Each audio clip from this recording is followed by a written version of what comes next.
I think key amongst the barriers that women entrepreneurs face is actually access to finance.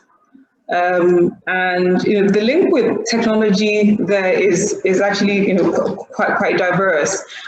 We've been working with the World Bank for the last 4 years, actually supporting entrepreneurs all over Ghana, including women entrepreneurs.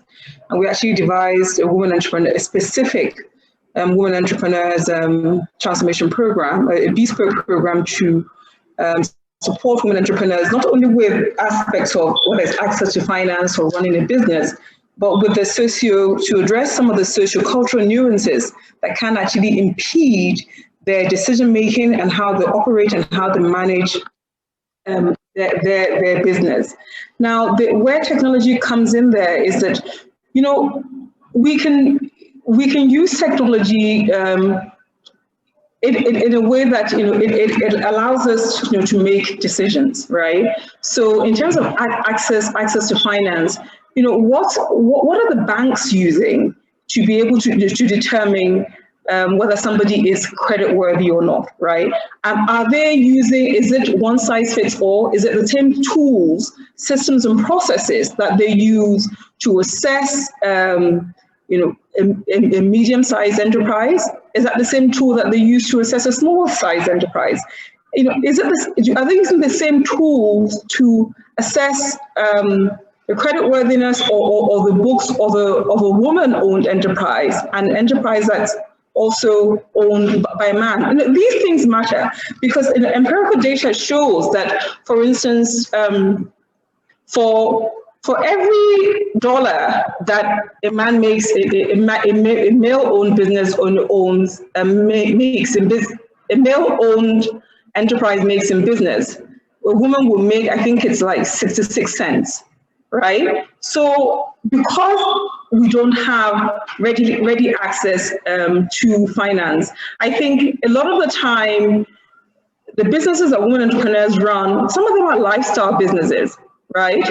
And they're not what we call soft businesses, and they go before maybe a venture capitalist, they go before a bank, and the people who are assessing them do not really, they don't understand the nuances and the essence of their brand. So this limits their access to finance, and this slows down their ability to really scale as an enterprise. So I feel that access to finance, maybe new models of assessment that takes into consideration not just your financial management, not just even issues of corporate governance, but really seeks to understand enterprise by enterprise. I know it's a lot more work for the banks, but that's what it takes. In Nigeria, there's a bank of industries, and they're doing amazing things with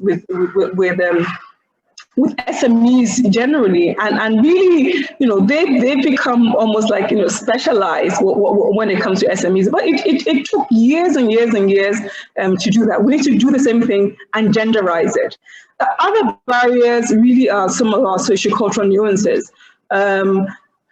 It's women are, there's that issue of work and life and that balance. This cannot, we cannot overstate this, because you're wearing so many hats and you're having to manage all of those hats.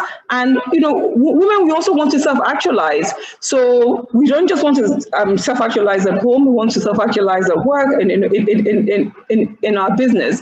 And, these things also, there are models that you can use in assessing the viability of a business that takes into consideration the whole, the issues that affect the whole owner. Somebody could be very, very, very, very capable, but perhaps in terms of the work and life balance, it could lead to negative health externalities, right? Yes, they could bring in, somebody else to support them, but I do think the barriers are many, but it's almost been like, a one-size-fits-all, assess every enterprise, the same way. No individual is the same. We may be the same age and the same gender if we went to the doctor because of our lifestyles, what we eat, whether we exercise or not, our genetic footprint. It means that we're completely different people. So my doctor will not prescribe for me maybe the same age and all of the demographics that I just explained, but we'll need a different prescription.